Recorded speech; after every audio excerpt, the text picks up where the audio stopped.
주님 앞에 나와 예배드릴 수 있도록 귀한을 허락하여 주셔서 감사와 찬송을 드립니다. 주님, 세상을 돌이켜볼 때 이 세상은 심히도 불막하고 불안하여 우리가 갈 바를 알지 못하고 방황할 수밖에 없는 시대가 되었음을 주님 우리는 보냅니다. 처처에서 일어나는 전쟁과 기근과 그리고 지진과 수많은 그러한 태풍으로 인하여 수많은 사람들이 목숨을 잃어가고 주님 살 길을 찾아 방황하고 있습니다. 그럼에도 주님 저희에게 먼저 은혜를 베풀어 주셔서 주님의 나라를 사모하고 주님의 전에서 주님의 말씀을 사모하며 주님의 나라를 바라볼 수 있게 하여 주시면 감사를 드립니다. 주님 오실 때가 가까이 되었는데 아직 우리 모두는 깨닫지 못하고 알지 못하여 방황하고 있을 때가 얼마나 많은지 모릅니다. 주님, 우리로 하여금 바로 눈을 뜨게 하여 주시고 바로 바라보게 하여 주시옵소서. 악한 것들이 있으나 주님의 거짓 이름으로 와서 수많은 사람들의 심령을 혼돈케 하는 이 역사를 볼 때 분명 주님 오실 때가 가까워지는데 아직도 깨닫지 못하고 느끼지 못하는 심령들이 너무 많사옵니다. 주여, 믿음의 자녀들의 마음속에 먼저 역사하여 주시사 깨닫게 하여 주시고 주님 오실 때 준비하는 우리 모두가 되게 하여 주옵소서. 주님, 수많은 사람들이 쓰러져가고 무너져가는 이 시대 속에서 우리가 할 일이 무엇이겠습니까? 우리는 두 손을 벌리고 두 손을 펴서 우리의 이웃들을 향하여 그리스도의 사랑을 드러내게 하여 주시고 저들에게 생명의 말씀을 전할 수 있는 우리가 되어지게 하여 주옵소서. 그래서 세상에서 방황하는 수많은 사람들이 우리의 외침을 통하여 주님 앞에 돌아올 수 있는 귀한 역사가 일어나게 하여 주옵소서. 이 시간도 원하고 간구하기는 주님, 우리가 주님의 말씀을 상고할 텐데 말씀 속에서 주님의 뜻이 무엇인지 주님께서 우리에게 무엇을 원하시는지를 깨닫고 우리도 그에 응답할 수 있는 우리의 심령이 되어지게 하여 주옵소서. 이 시간도 말씀을 들을 때 우리로 하여금 깨닫게 하여 주시고 주님의 말씀에 순종하는 우리 모두가 되게 하여 주옵소서. 예수 그리스도의 이름으로 감사하며 기도하였습니다. 아멘.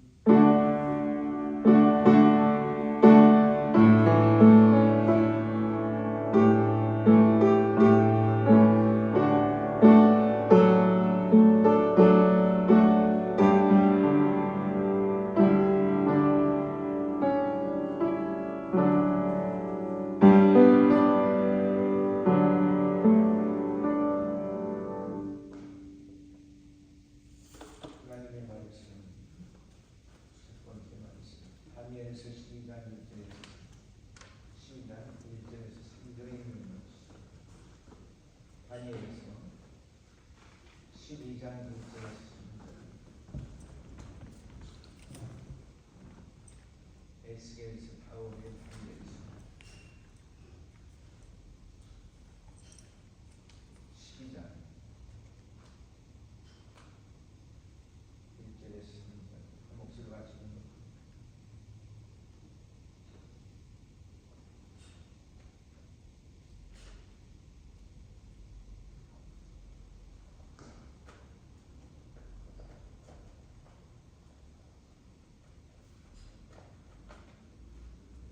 그때에 내 민족을 포위하는 대군 미가엘이 일어날 것이요 또 한란이 있으리니 이는 개국 이래로 그때까지 없던 한란일 것이며 그때에 내 백성 중 무릇 책에 기록된 모든 자가 구원을 얻을 것이라. 땅의 티끌 가운데서 자는 자 중에 많이 깨어 영생을 얻는 자도 있겠고 수욕을 받아서 무궁히 부끄러움을 입을 자도 있을 것이며 지혜 있는 자는 궁창의 빛과 같이 빛날 것이요 많은 사람을 옳은 대로 돌아오게 한 자는 별과 같이 영원토록 비치리이다. 아멘. 이 다니엘에서는 보면은 처음 다니엘이 있던 그것에 바벨론의 이 느부갓네살 왕이 등장을 하게 됐죠. 이 느부갓네살은 어떤 사람이에요? 예루살렘을 멸망시키고 유다의 모든 족속들을 사람들을 바벨론으로 포로 끌고 갔던 그러한 왕 느부갓네살. 이 느부갓네살 때에 그가 꿈을 꾸면서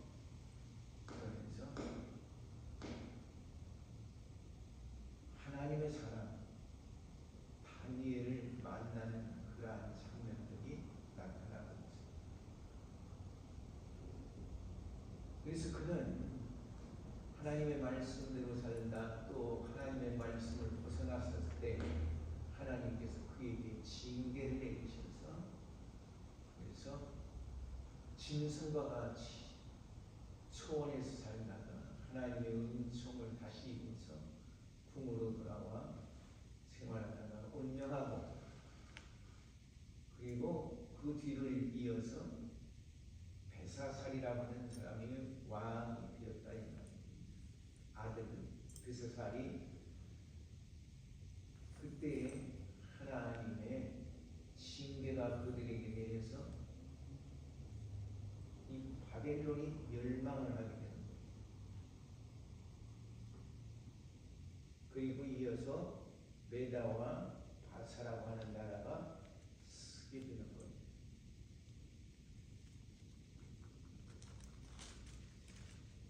그때 당시는 헬라라고 하는 거대한 제국이 있었어요. 이 제국의 왕 알렉산더 대왕이 있었어요. 근데 이 알렉산더 대왕이 수많은 것들을 이렇게 평정하고 점령을 하다가 그 몸이 병이 들어서 죽게 되는 거예요. 그래서 헬라는 4개국으로 나뉘는 거 아니에요? 헬라 제국은 4개의 나라로 나뉘어지게 됩니다. 그 중에 하나가 이 바벨론이에요.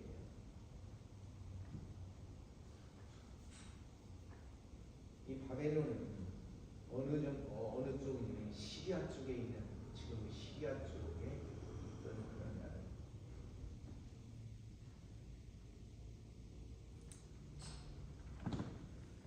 근데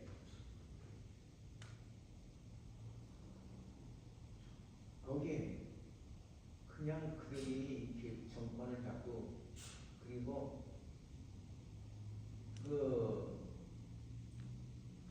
느부갓네살이 했던 그러한 정치를 해 나왔다면 괜찮았을 텐데 거기에 이 시리아 왕족의 사람 왕이 된 후에 어떤 일이 있었는 거 아니? 이 포로로 잡혀왔던 이 유대 민족들 중에서 그들이 제사를 지내고 하나님 앞에 예배를 드리는데 근데 제사장을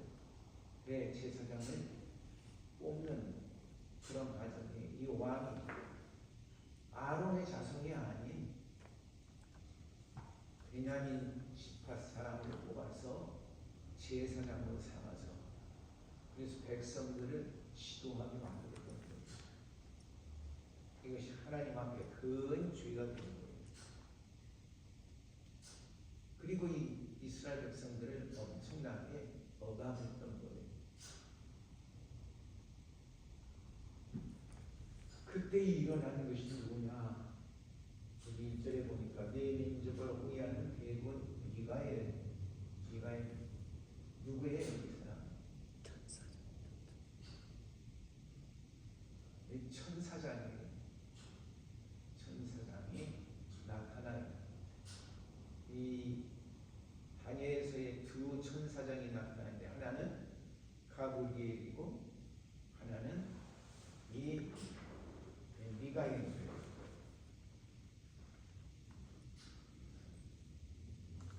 이 미가엘이 나타났습니다. 그래서 내 백성은 무릇 책에 기록된 자들을 구원할 것이다. 그때라는 언제냐? 그때 1절에 보니까 그때 그랬죠. 그때는 그리스도께서 오신 그 재림하실 그때를 이야기하는 그런데 여기 다니엘이 예언한 70일의 마지막 주간, 그 마지막 주간 중에서 3일 반 그러한 말씀이 있어요. 이 3일 반은 요한계시록에 보니까 뭐라고 하는 거니? 예언된 7년 때 환난 후 3년 반이라고 되었어요. 주님 재림하시기 전에 그 3년 반과 동일한 그러한 것을 이야기하고 있습니다. 그리고 내 민족을 호위하는 대군 미가엘이라고 하는 미카엘이라고 하는 그런 천사를 얘기하는데 이 미카엘이라는 이름의 뜻은 누가 하나님과 같은가라고 하는 이름을 가진 천사장입니다. 수많은 천군 천사를 거느리고 그들을 주위에서 하나님의 백성들을 보호하는 그러한 책임을 맡은 그러한 천사장입니다. 본문은 하나님의 백성을 보호하는 임무를 맡은 이 천사장이 거기에 보면은 10장에 이렇게 나가 보면 에피파네스라고 하는 그런 왕의 박해를 받는다고 했어요. 이 박해가 아주 극심했어요. 그래서 그게 아론의 자손이 아닌 그런 베냐민 지파의 사람을 제사장으로 삼았던 그런 사람입니다.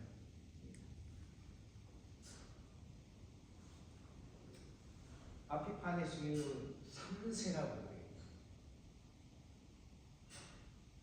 그리고 4세 때에 와서 이 역사가 이루어지는 거예요. 그래서 이스라엘 백성들이 얼마나 많은 그런 박해를 받았는지 몰라요. 종말의 때에 완전 때에 적그리스도에게 극심한 그러한 전대미문의 환난과 핍박을 받는 그러한 하나님의 백성들을 보는 것 같은 그러한 느낌을 받는 그러한 핍박이 있었다. 근데 미카엘이 이들을 보호하기 있는 거예요. 근데 원래는 이 미카엘 천사장이 다니엘을 찾아가던 그런 중이었다니까. 근데 한 지역에서 그러한 전쟁과 같은 그런 역사가 일어났다.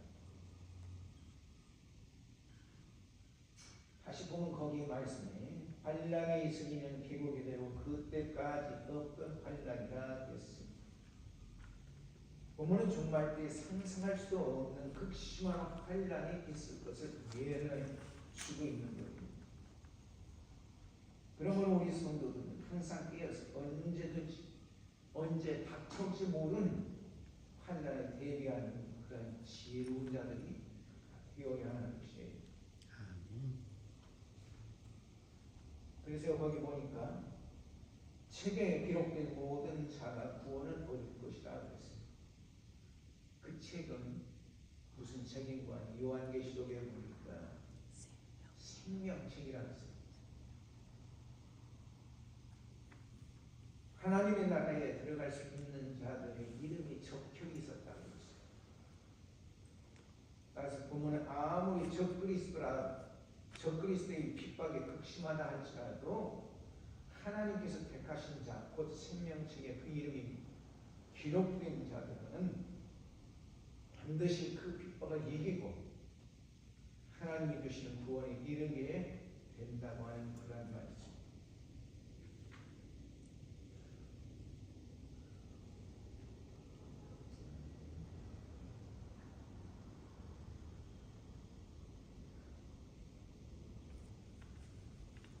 그러므로 차차 다가올 환난에 처하게 된 하나님의 백성들에게는 반드시 요구되는 것은 다니엘 그리고 세 친구 사드락 메삭 아벤느고와 같은 하나님의 구원의 역사, 그 하나님의 구원의 그 역사에 대한 확신을 가지고 있어야 한다 그 말씀입니다. 그런 신앙 신조가 갖춰져 있어야 합니다.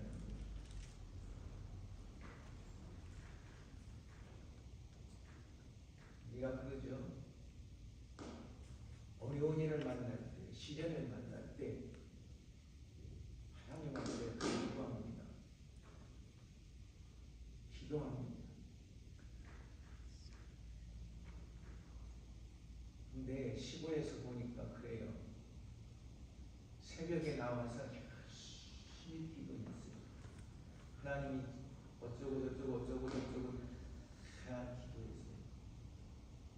그리고 돌아가면서 다시 그 기도했던 걱정과 근심과 염려를 다 짊어지고 다시 돌아가는 거예요. 믿음이 있는 건가 없는 건가? 그때 함께 그 교회 나와서 새벽에 예배드리고 기도하고 돌아가는 그런 선생님 한 분이 있었는데 젊은 처녀 선생님이었어요. 근데 왜 권사님, 집사님들이 와서는 그렇게 기도하고 돌아가면서 왜 그렇게 다시 걱정하고 염려하는지 모르겠다. 그런 이야기를 합니다. 그 하나님의 능력을 믿지 못하는 거예요. 기도했는데 그것이 더 가까이 있어. 내 눈에 보이니 염려되는 거죠. 우리는 하나님의 구원의 사역에 대한 확신을 가져야 한다. 하나님이 나를 구원하십니다. 예수 날 구원하시니 그리고 그건 뭐예요? 그건 말이고 나와는 상관없는 건가요? 이전에 보니까 땅의 댓글 가운데에서 자는 자 중에 많은 깨어 영생을 얻는 자도 있고 수욕을 받아서 부끄러움을 입는 자도 있을 것이며 땅의 댓글 가운데서 자는 자는 뭐예요? 죽어서 무덤에 묻혀 있는 그러한 자들을 이야기합니다. 사람은 어디서 왔어요? 하나님께서 스스로 빚었다고 하셨어요. 흙에서 왔어요. 하나님께서 범죄한 아담과 이브를 향해 너희는 흙에서 왔으니 흙으로 돌아갈지니라 그랬어요. 그래서 우리가 운명을 하게 되면은 다시 흙으로 돌아가는 거예요. 흙에서 왔다가 흙으로 돌아갈 전 인류를 이야기하는 거예요.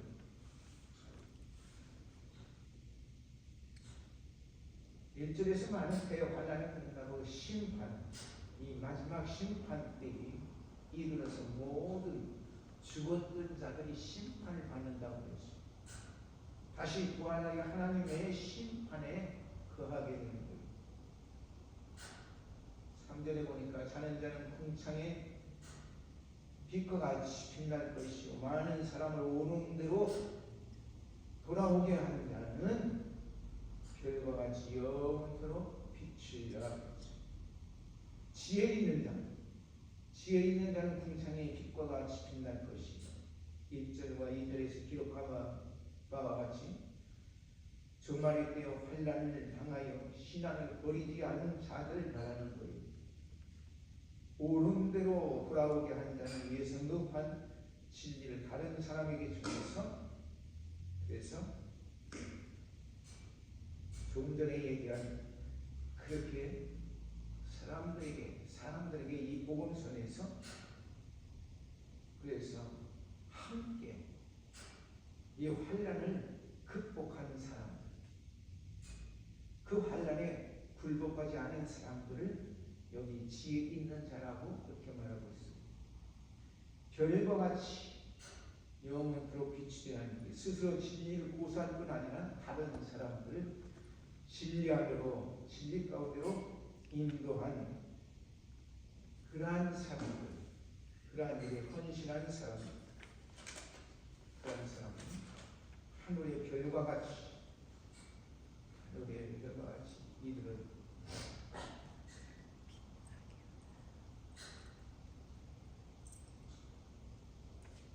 영광을 얻는다는 그런 말씀입니다.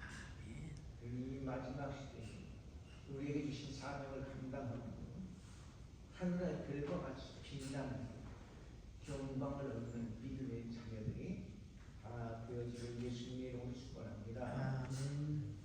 두 번째 말씀은 히브리서 10장 11절에서 25절에 있는 말씀.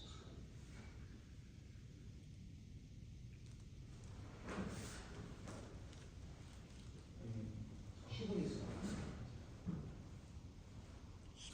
11장 한 목소리가 중독합니다. 제사장마다 매일 서서 섬기며 자주 같은 제사를 드리되 이 제사는 언제든지 죄를 없게 하지 못하거니와 오직 그리스도는 죄를 위하여 한 영원한 제사를 드리시고 하나님 우편에 앉으사 그 후에 자기 원수들로 자기 발등상이 되게 하실 때까지 기다리시나니 저가 한 제물로 거룩하게 된 자들을 영원히 온전케 하셨느니라. 또한 성령이 우리에게 증거하시되 주께서 가라사대 그날부로는 저희와 세울 언약이 이것이라 하시고 내 법을 저희 마음에 두고 저희 생각에 기록하리라 하신 후에 또 저희 죄와 저희 불법을 내가 다시 기억지 아니하리라 하셨으니 이것을 사하셨은즉 다시 죄를 위하여 제사 드릴 것이 없느니라. 그러므로 형제들아 우리가 예수의 피를 힘입어 성소에 들어갈 담력을 얻었나니 그 길은 우리를 위하여 휘장 가운데로 열어놓으신 새롭고 산 길이요 휘장은 곧 저희 육체입니다. 또 하나님의 집 다스리는 큰 제사장이 계심에 우리가 마음의 뿌림을 받아 양심의 악을 깨닫고 몸을 맑은 물로 씻었으니 참 마음과 온전한 믿음으로 하나님께 나아가자. 또 약속하시기는 미쁘시니 우리가 있는 도리의 소망을 움직이지 말고 굳게 잡아 서로 돌아와 사랑과 선행을 격려하며 모이기를 피하는 어떤 사람들은 습관같이 하지 말고 오직 권하여 그날이 가까움을 볼수록 더욱 그리하자. 아멘.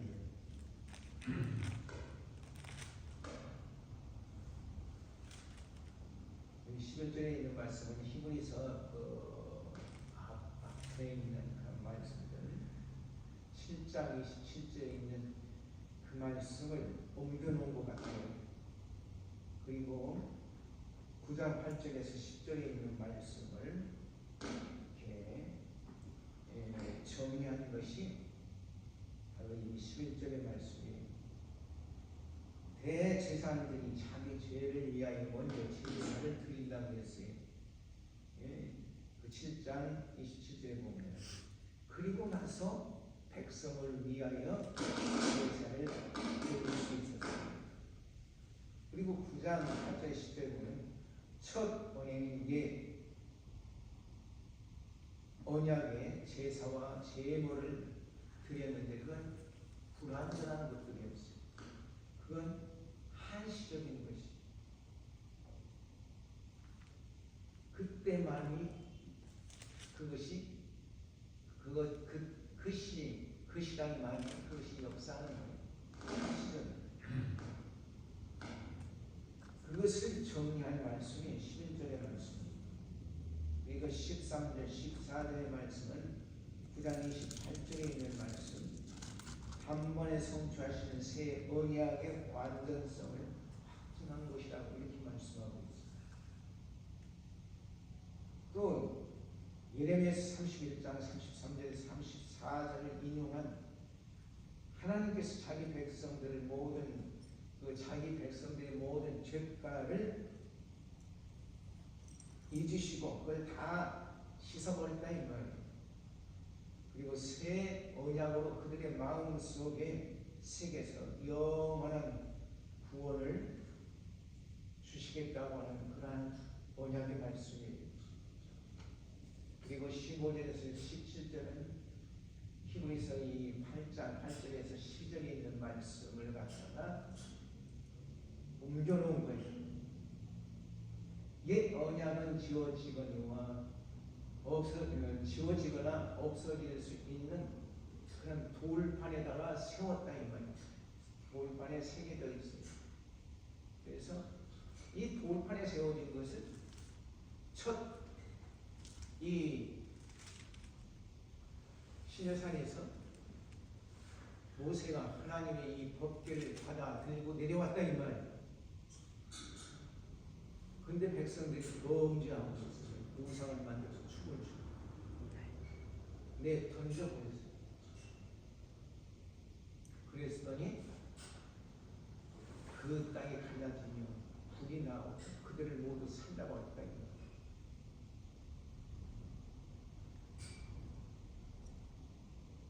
모세가 다시 하나님의 부르심을 받고 다시 두 돌판을 만들어서 하나님 앞에 나아갔을 때 하나님께서 다시 그곳에 기록해 주셨다.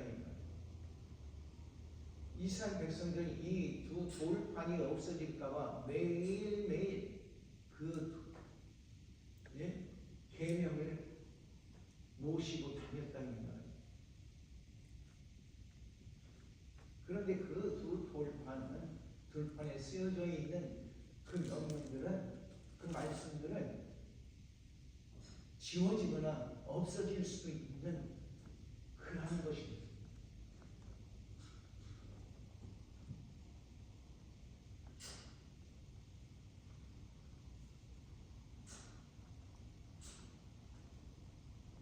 그런데 하나님께서 예수 그리스도를 통하여 우리에게 새로운 언약을 주셨는데 그것은 없어지지 않은 우리의 마음에 새겨진 그러한 계명이라고 했어요. 여기 보니까 새 언약은 지울 수 없고 그 8장 8절에 12절에 보면 그렇게 기록이 되어 있어요. 새 언약은 지워질 수도 없고 마음의 비에 새겨진 그러한 것이다. 신비에 새겨졌다고 했어요. 그리고 18절에서 이제 속죄를 위한 그러한 제사가 더 이상 필요가 없다. 우리는 매일매일 매 주일마다 이 제단에 나와서 속죄의 제사를 드리는 거예요? 아니잖아요. 언제 우리가 짐승을 잡아서 제물 여기 불을 살라 올렸던가요?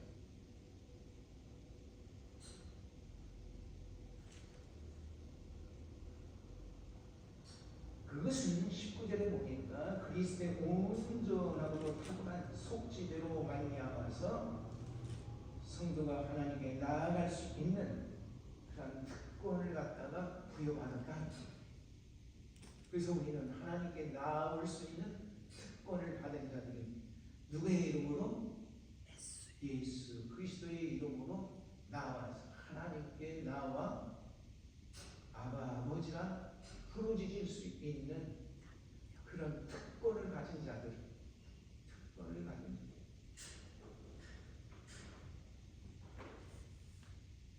그리고 20절에서 22절은 그러한 특권을 통해서 그리스도인은 반드시 믿음을 가지고 하나님 앞에 나아가야 한다고 했어요. 우리가 하나님 앞에 나아가는 것은 큰 믿음을 가지고 나아가는 거예요.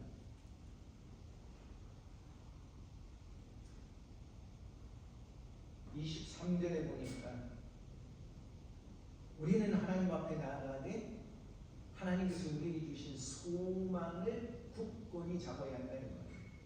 소망. 하나님께서 주시는 그런 소망. 우리 옛날 동화 가운데 그런 얘기가 있었죠. 두 남매가 있는데 호랑이가 와서 잡아먹으려고 하니까 어떻게 했어요? 우물 속으로 뛰어들어갔다. 그리고 거기서 빌었어요. 그랬더니 거기에 큰 두레박이 하나 내려왔어요. 그래서 이 남매가 타고 올라갔다. 우리 전래동화에 그런 얘기가 있잖아요.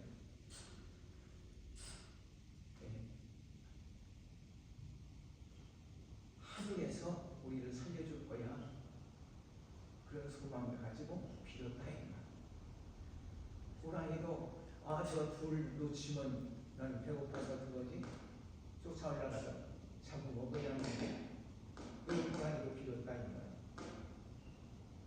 근데 든든한 동아줄이 아니라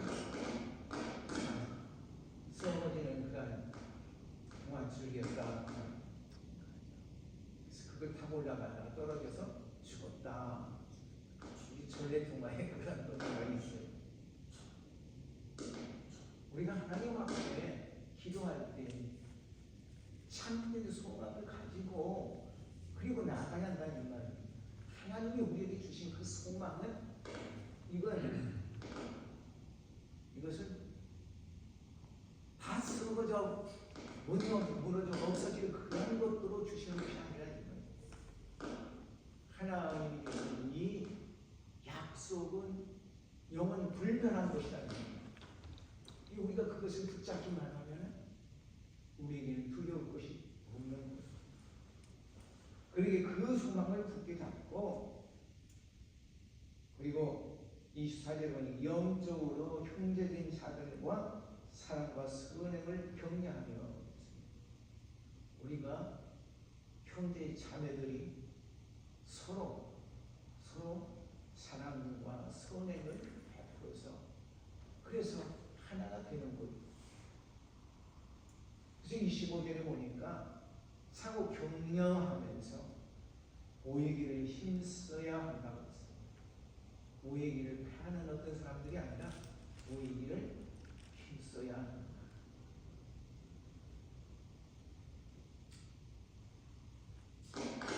이러한 내용이 히브리서에 있는 그런 말씀입니다.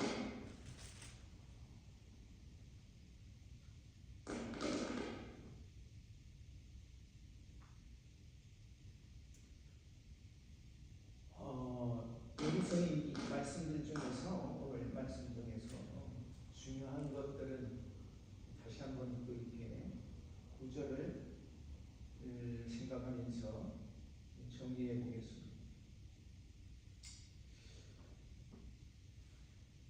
11절에 보니까 제사마다 매일 서서 섬기며 자주 같은 제사를 드리되 매일이라는 여기 말씀이 있죠. 제사마다 매일 자주 그랬어요.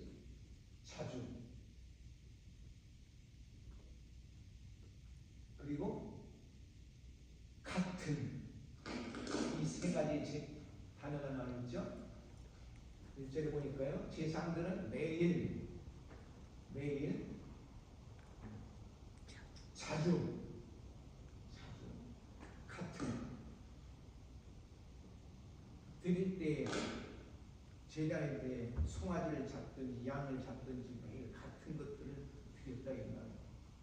자기 죄를 위해서, 백성의 죄를 위해서, 그래서 속죄의 제사를 드렸다 이 말이에요. 이것이 바로 구약의 불완전성이에요. 옛 계약의 불완전성이라 이 말이에요. 그리고 거기서 서서 드렸다 그랬어요. 서서 드렸다고 하는 것은 종의 입장이라 이 말이에요. 이 제사는 너는 죄를 얻게 하지 못하거니와 그랬어요. 이 제사로서는, 이 구약 율법의 제사로서는 우리의 죄를 영원히 없애지 못한다 이 말이에요. 완전히 속죄할 수 없다. 그런 말.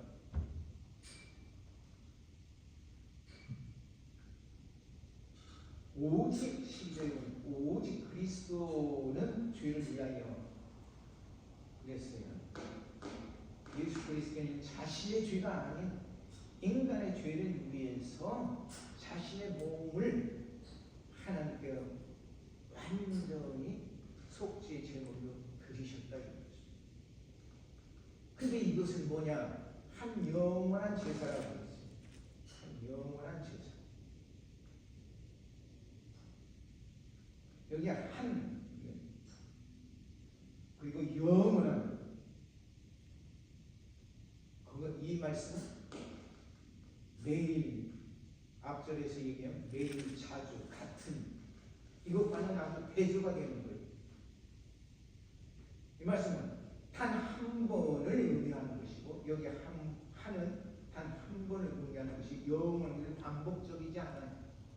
예수님께서 드리신 이 제사는 반복적인 게 아니라 그때 이미 다 우리를 위하여 드리셨어요. 다만 우리는 뭐가 필요해요? 그 제사를 믿고 하나님 앞에 나아가는 것, 그것이 필요한 거예요.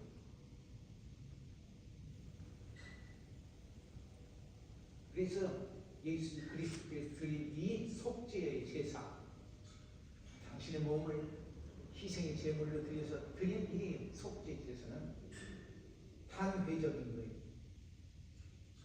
매일매일 반복되는 게 아니에요.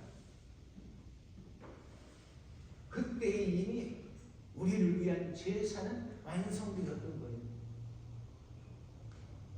그러기에 우리가 지금 필요한 건 뭐예요? 우리가 믿기만 하고 그 앞에 나가기만 하면 되는 거예요.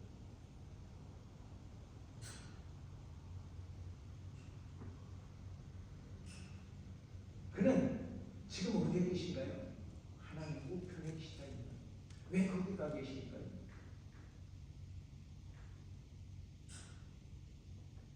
당신의 영광스러운 회복, 지위를 회복하신 거예요.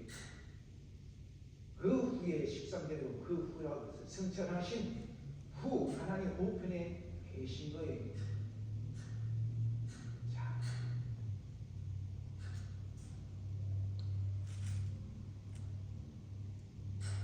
그 다음에 말씀해 보니까 기다리시나니 그랬어요.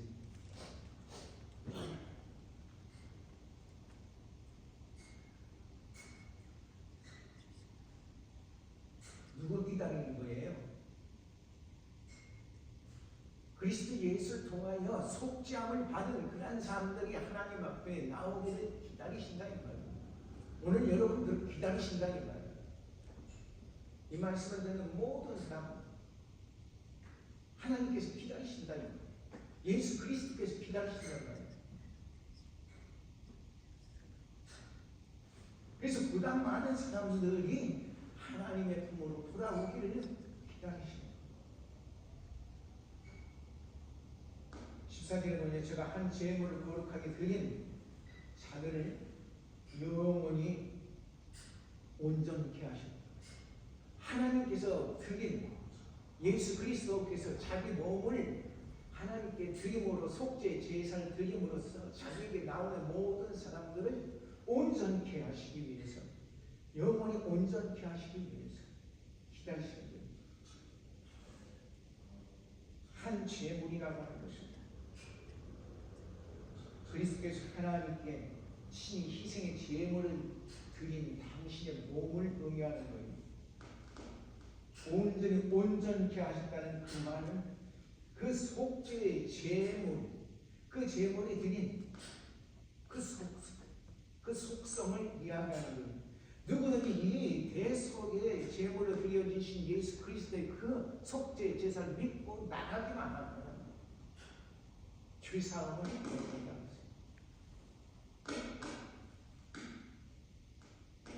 요한복음 3장에 뭐라고 나왔는가? 요한복음 3장 16절에 우리가 잘 아는 그런 말씀이죠. 하나님이 세상을 어떻게 해요? 아들을 주시기까지 이처럼 사랑하사 독생자를 주셨으니 이는 누구든지 저를 믿는 자마다 그랬어요. 다른 거 아니에요. 믿는 자마다 물론이 아니에요. 그렇죠? 물론이 아니에요. 믿는 자마다 멸망치 않고 영생을 주시기 위해서.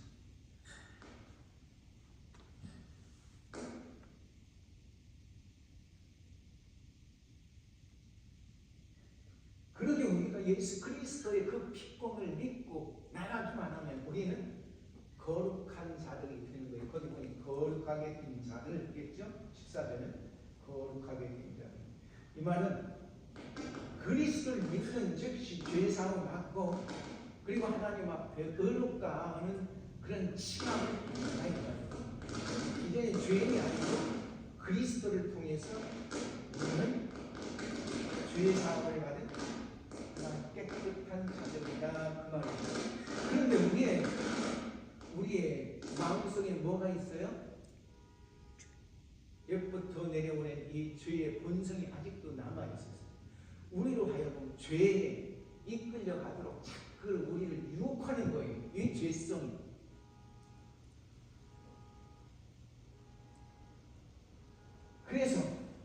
그래서 우리는 죄사함을 받았으니 우리는 영원히 깨끗하다가 아니라 우리는 그렇지만은 우리는 그런 의롭다 하심을 받았지만은 그러나 우리 속에 있는 죄성으로 인하여 우리가 죄에 끌려갈 수 있으니까 그 죄성에 끌려가지 않도록 성령께서 내 안에 계셔서 나로 하여금 하나님의 뜻에 순종하도록 이끌어가는 그것이 뭐예요? 성화예요. 거룩하게 되어진다는 거예요. 우리는 믿는 즉시 우리가 거룩하게 된 건 아니에요.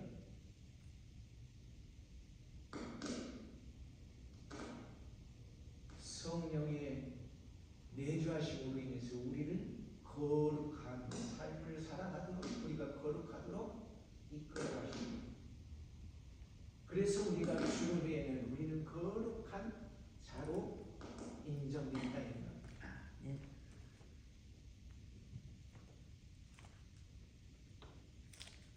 15절에 보니까 성령이 우리에게 증거하시되 그랬어요. 16절 17절에서 인용하는 선지자 예레미야의 말씀은 단순히 이것은 예레미야가 한 이야기가 아니다 이 말입니다.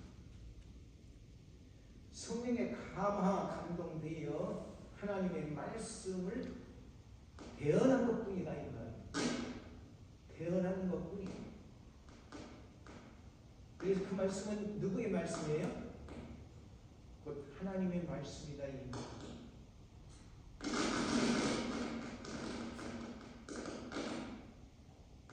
16절에 보니까 주께서 가라사대 그 후에 저희로 세울 언약이 이것이다 하시고 내 법을 저희 마음에 두고 저희 생각에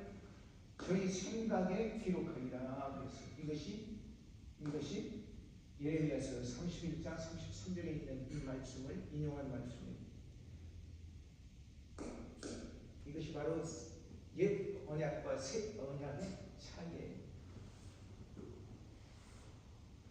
옛 언약 이 율법은 옛 언약인 이 율법 그것은 도덕적 원칙을 다룬 그런 기본법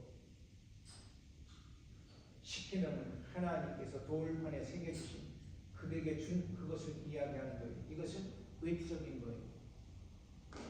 그래서 외적에 머물 수밖에 없어요. 신비에 새기지 보니까 옷깃에 새기고 이마에 써서 붙이고 문지방에 써서 붙이고 매일 그것을 외울 수밖에 없는 거예요.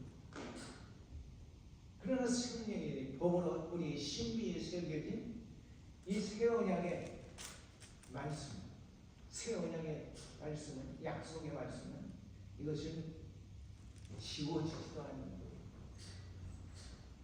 우리의 마음이 신비에 새겨진 내면화된 거예요. 외적인 것이 아니에요. 그래서 이것은 더 이상 파괴할 수도 없어요. 돌 위에 새긴 이것은 없앨 수도 있어요. 과거 돌 위에 새겨진 율법 그것이 지금도 있는가요? 10계명 우리는 그건 참을 수가 없어요.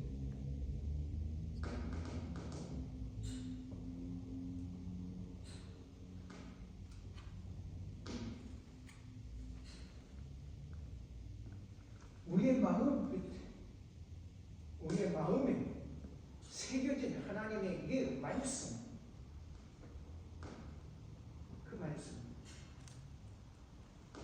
그 말씀에 우리로 하여금 거듭나게 하는 거예요. 그래서 우리의 신념이 우리의 생활 속에서 하나님의 말씀에 순종하게 한다니까. 그래서 나는 저희의 하나님이 되고 저희는 내 백성이 되리라. 이것이 새 언약입니다. 저희는 죄와 저희 불법을 다시 저희의 죄와 저희의 불법을 내가 다시 기억지 아니하니 예수 그리스도를 십자가에 못 박히시게 하신 그 역사 그것은 인간의 죄를 속량하시기 위한 것이었어요. 그러기에 누구든지 죄를 속해 주시는 그리스도를 믿고 그의 대속의 공로를 힘입기만 하면 하나님의 이 새 언약에 참여하게 된다 그 말씀.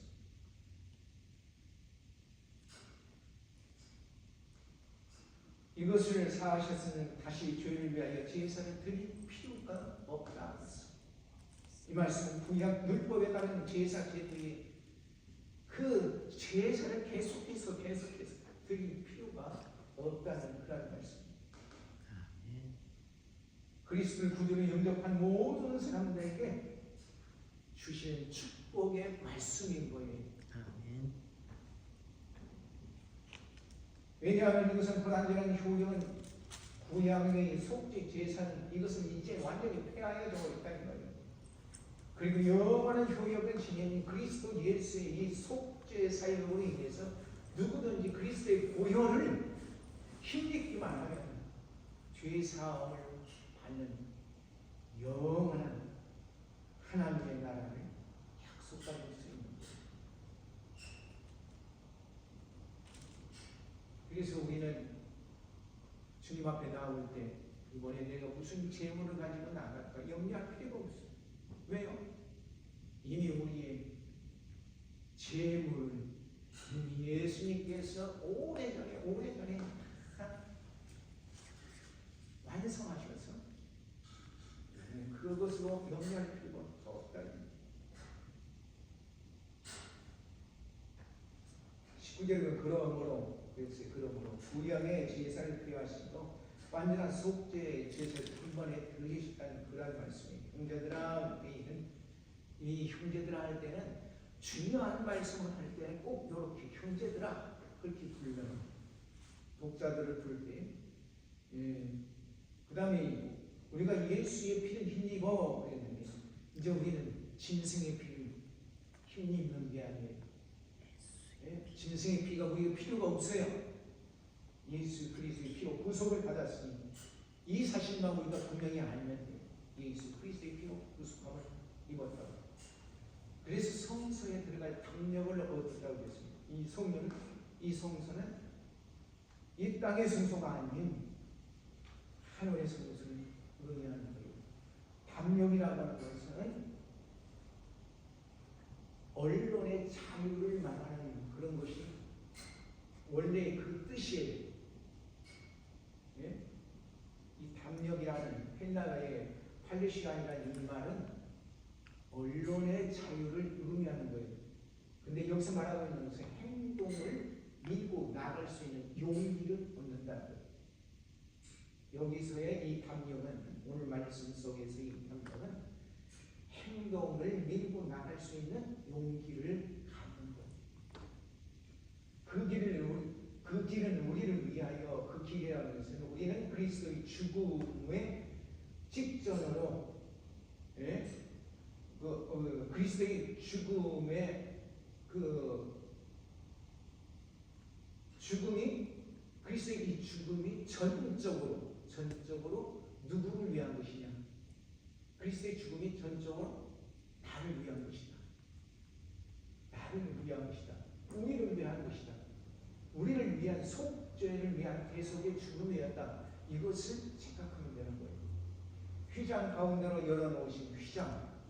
가끔은 우리 사모께서 휘장의 얘기를 많이 해요. 이 휘장이 얼마나 무거운 것인지 여러 사람들이 그것을 미고 그리고 옮기고 그랬다 이거예요. 예? 저 출애굽 당시에 그렇게 짜가지고 그렇게 만들어진 그 휘장이 갈 때마다 옮겨져요. 다시 만들고 다시 만들 수 없잖아요. 그건 한 번 만들어지고 계속 갖고 가야 한다니까. 얼마나 무거운 건지 몰라요. 얼마나 큰지 몰라요. 이스라엘 백성들이 그걸 다 그들 가로막고 있는 것입니다.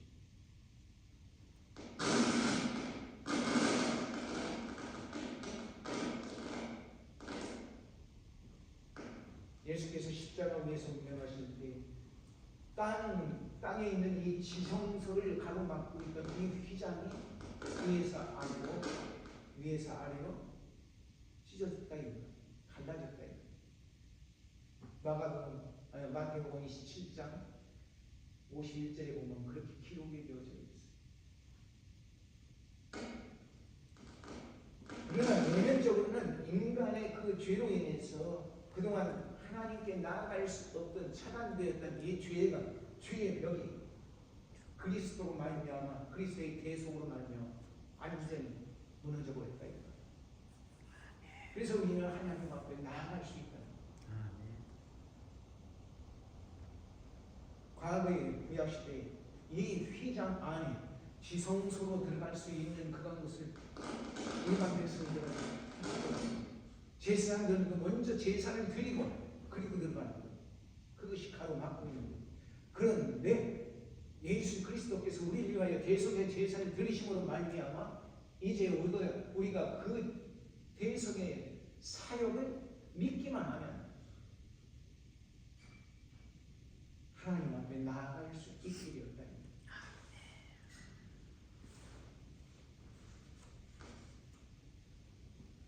계속해서 거기에 20절에 있는 말 새롭고 그랬어요.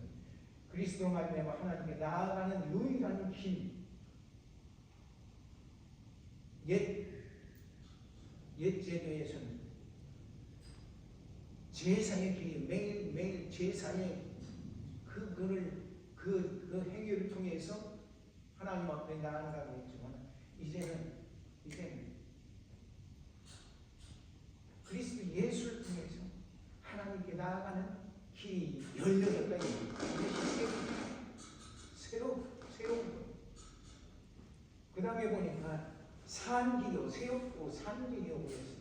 그리스도께서 성취하신 구속의 사역은 저를 믿는 자마다 영생을 보장해 주시는 그러한 길이기에 생명의 길이라는 거예요.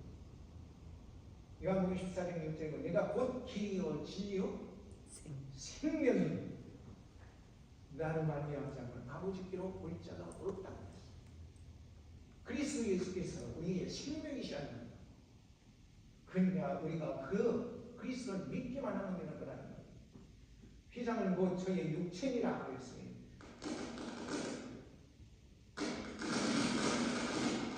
히브리서를 기록한 이유는 성소와 지성소를 가로막고 있던 이 휘장, 그 휘장과 그리스도의 육체를 갖다 동일시한 거예요. 예수님의 그 몸을 온전히 하나님께 드림으로 말미암아 우리는 하나님께 나아가게 되었다. 우리가 예수 그리스도의 이름으로 하나님께 나아가는 거예요.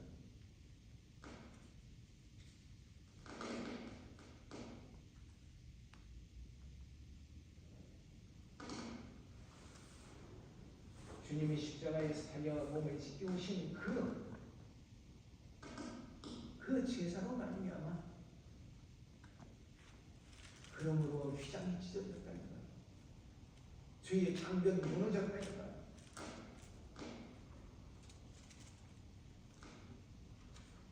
이 21절에 보니까 하나님의 집 그랬어요. 이 집은 뭘 말하는 거예요? 우주적인 교회를 이야기하는 거예요. 우주적인 교회, 우주적인 교회 공동체를 이야기하는 거예요. 다스리는 구약의 제사장들은 하나님의 제사장이 구약의 제사장과 하나님의 제사장에게는 그리스도와의 그 차이를 이야기하는 거예요. 땅의 제사장들은 어땠어요? 대제사장들. 그때 그 대제사장이 있었죠. 근데 이 제사장들은 어땠어요? 시대가 가면 그들이 죽고 그들이 죽으면 다시 가져오고 가져오겠다. 그렇죠? 제사장들은 계속 가져오셨어요. 그런데 예수님은요? 그렇지 않아요. 그때 그가 부활하셔서 승천하셔 하나님의 나라에 계시다입니다. 거기서 무엇을 하고 계실까? 바로 우리를 중보해 주시는 거예요. 우리를 위하여 거기서 기다리고 계신 거예요.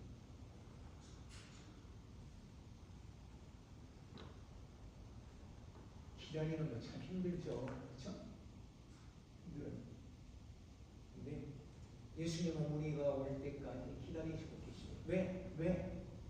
나를 중보해 주시고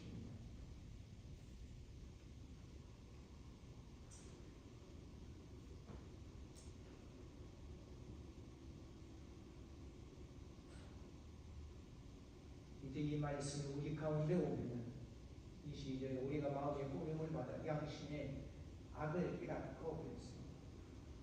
말씀을 들을 때 우리가 깨달음을 받고 죄사함을 받아서 그래서 성령께서 그 심령에서 역사의 심령의 변화를 받아서 그래서 다시금 그 죄악의 길에 그 죄악의 길을 걷지 않도록 우리를 인도하시다는 그런 말씀. 자, 몸은 맑은 물로 씻었으니 그 말은 뭐냐면 우리가 세례를 받는다는 물 세례를 받아요.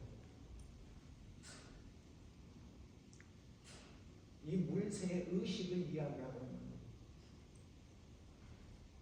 그 다음에 보니까 참마음과 온전한 믿음으로 하나님 앞에 하나님께 나아가서 참마음과 진실된 충성된 마음을 뜻하는 거예요. 참마음이라는 것은 온전한 믿음은 온전한이라는 것은 그리스도의 장사을까지 분량한 그러한 믿음을 말하는 거예요.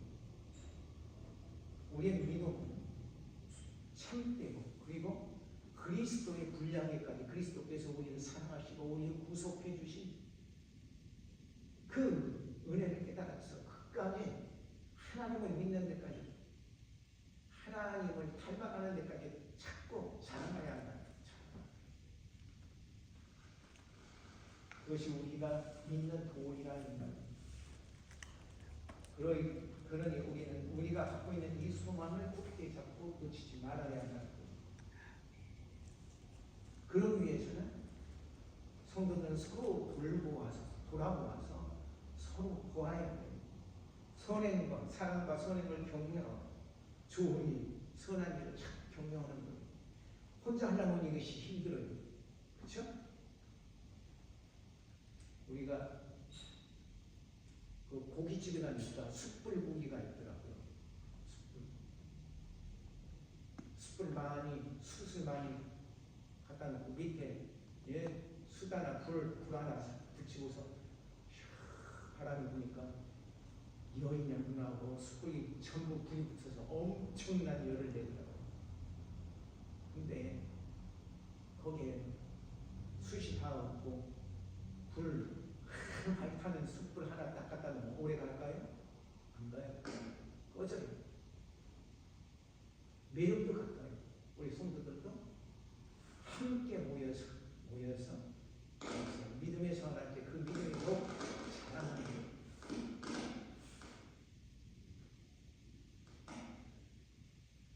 서로 격려하고 힘들고 어려울 때도 쓰러지지 않고 힘을 합쳐서 돕고 나아가는 거예요. 모이기를 배하는 어떤 사람들과 같이 하지 말고 교회는 모임으로써 공동체 안에서 역사를 이루어져 나가는 거예요. 그날이 가까움을 볼수록 더욱 그리하자. 주님 오실 그날, 재림의 날이 가까울수록 이 심판의 날이 가까울수록 우리는 우리에게 다가오는 이 모든 시련과 역경을 이겨나가기 위해서 믿음의 싸움을 함께 싸워나가자는 그런 권면의 말씀으로 우리에게 주셨어요. 아멘. 우리는 이 시대에 믿음으로 싸워 이기기 위해서는 나 혼자만 잘 믿으면 되가 아니라 함께 잘 믿고 함께 선행을 격려하면서 싸워 나가야 될 줄로 믿습니다. 아멘. 주님의 말씀입니다. 마가복음 13장 1절에서 13절에 있는 말씀.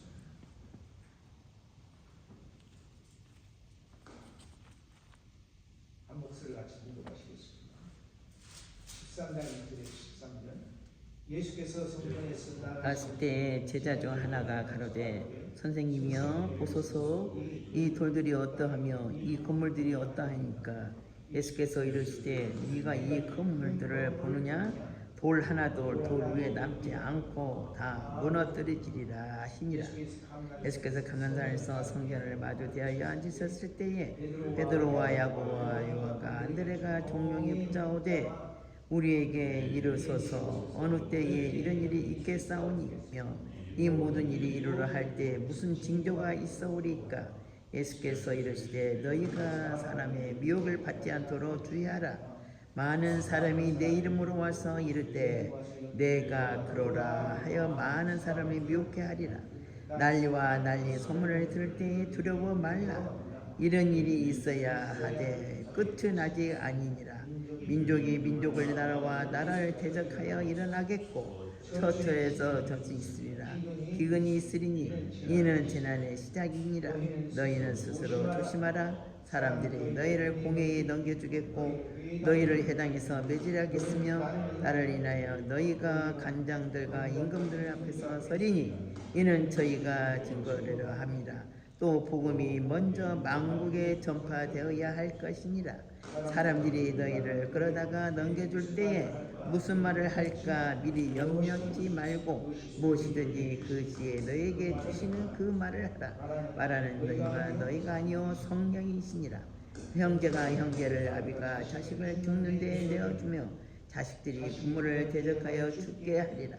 또 너희가 내 이름을 인하여 모든 사람에게 미움을 받을 것이나 나중까지 견디는 자는 구원을 얻으리라. 아멘.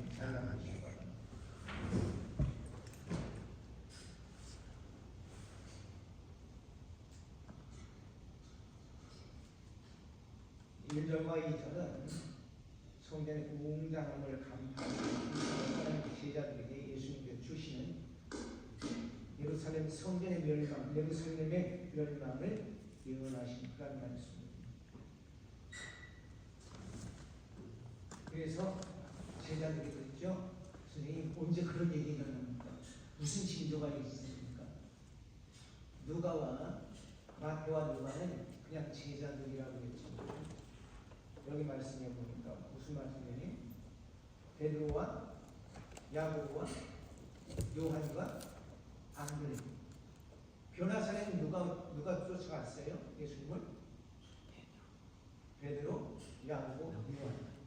항상 이 야고보와 요한과 베드로는 예수님 가까이서 언제나 가까이 있었어요. 근데 이번에는 이 세 사람과 함께 안드레가 함께 예수님께 묻는 그런 과정에 나타나고 있습니다. 예수님께서는 전 모든 제자들에게 말씀을 하신 거예요. 어떤 일이 일어나느냐? 자, 이 예루살렘 성전이 바벨론으로 인해서 무너졌다가 그 다음에 돌아와서 포로 잡혀갔던 그들이 돌아와서 다시 성전을 세웠어요. 그 수르바벨 성전이라고 이렇게 포로 귀한 이게 그 성전이 오래가지 못한 거예요.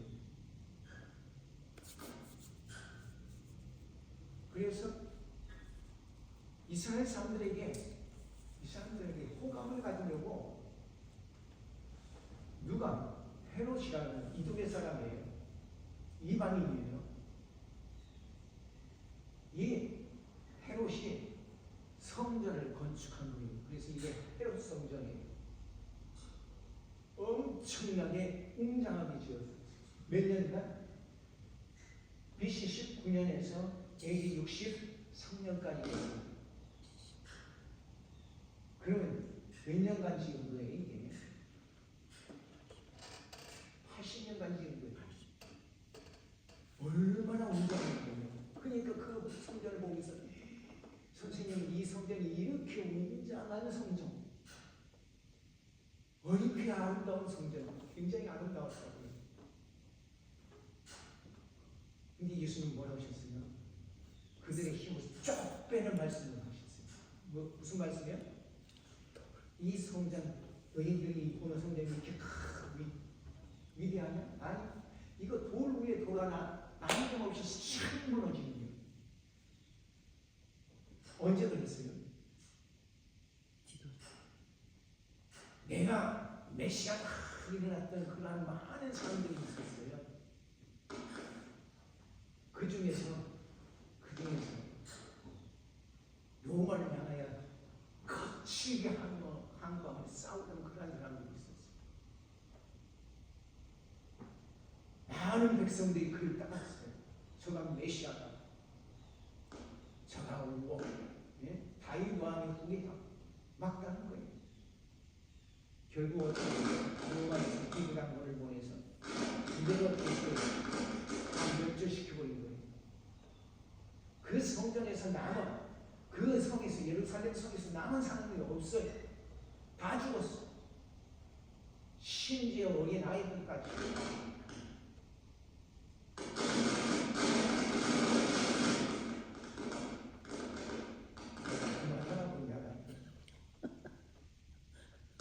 알았어요. 그만할게요. 어린 아이를 갖다가 돌에다 맺혀서 죽였어요. 임신부를 배를 갈아서 죽였어요. 인간으로서 할 수 없는 그런 엄청난 그런 화학한 행위를 저지른 거예요.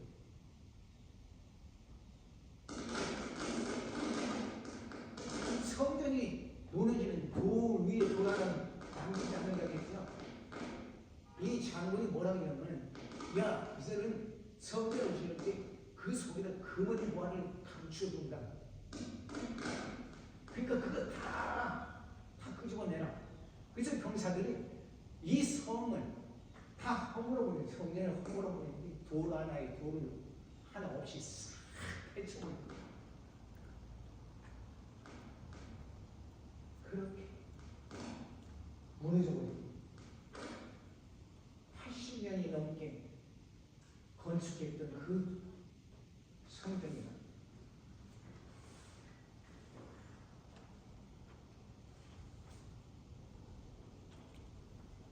언제 그런 일이 일어나냐? 예수님께서는 말세가 되면 내가 올 때가 되면 다시 올 때 되면 그렇게 된다.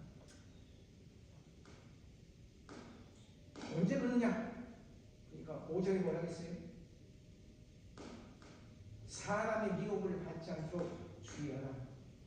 많은 사람들이 내 이름으로 와서 내가 그러라 한다. 얼마나 많은 사람들이 내가 예수라고 왔어요? 수많은 사람들, 지금도 수많은 사람들이 내가 예수라고 왔어요. 난리와 난리. 얼마나 많은 문제가 지금 발생하고 있어요. 전혀 없던 추위가 지금 왔다고 난리예요. 한국에서.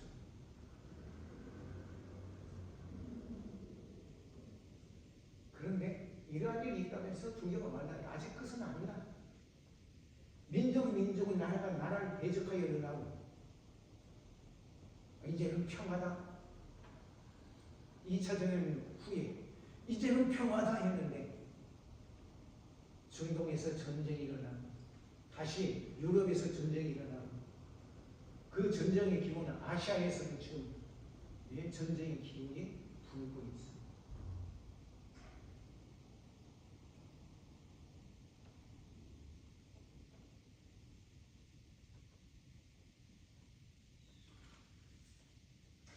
그러면서 얘기했습니다. 너희는 스스로 조심해라. 지혜롭게 스스로. 너희를 잡아서 나 믿는다는 이름 아래 너희를 잡아서 공의에 넘겨주고 그리고 그것에서 회당에서 매질하고 그런다는 거예요. 공의는 뭐예요? 사내들이 이야기하는 거예요.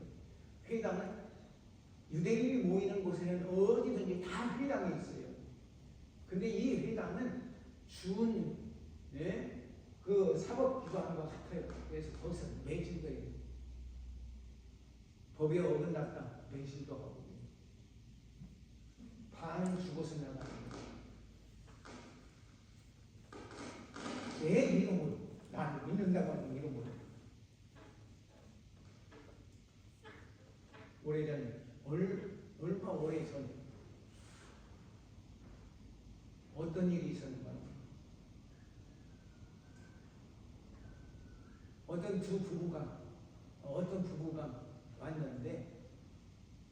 부부가 왔는데 우리 결혼식을 하니까 우리 결혼식 케이크를 만들어 달라고. 케이크를 만들어 달라고. 케이크가 둘이 결혼한다는 거예요. 그러니까 이 사람은 그 빵집을 하는 이 케이크를 만드는 집을 아주 그 절실한 그런 크리스찬이라는 거예요. 나는 내 신앙상이 이것을 만들어 줄 수 없다. 그냥 다른 집에 가서 만들어라. 그러니까 고발을 했어요. 차별을 했다. 지방법원에서 차별법으로 인해서 이 사람이 벌금을 물렸어요. 18만 얼마나 그렇게 벌금을 물린 거예요. 결국 그것이 대법원에 가서 잘못된 적이 나와서 무효가 되고 있는데 8년을 걸렸다는 거예요. 8년 동안 그 무효를 받기 위해서.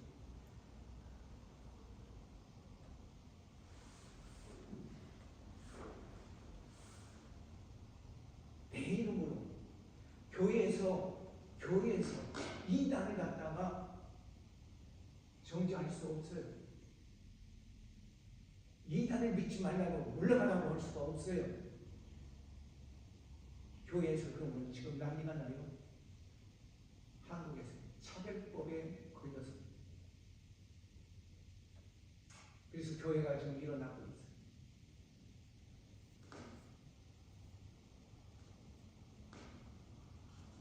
말세야. 회번이 이렇게 일어난다는 거죠. 형제가 형제를 우리가 자식이 부모를 주는데 내어준다 이 말.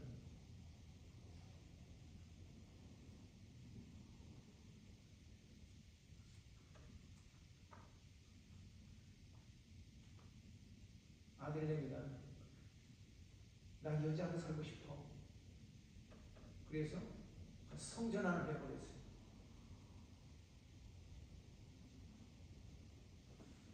그리고 아버지한테 가서 나 이제부터 아들 아니고 딸이야.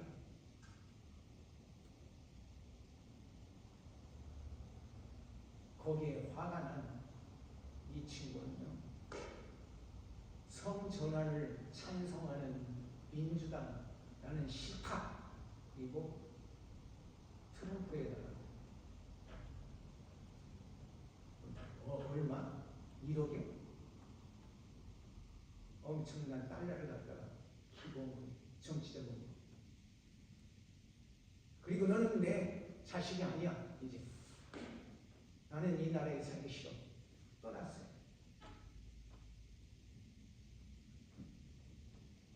아버지와 자식이 갈라진 거예요.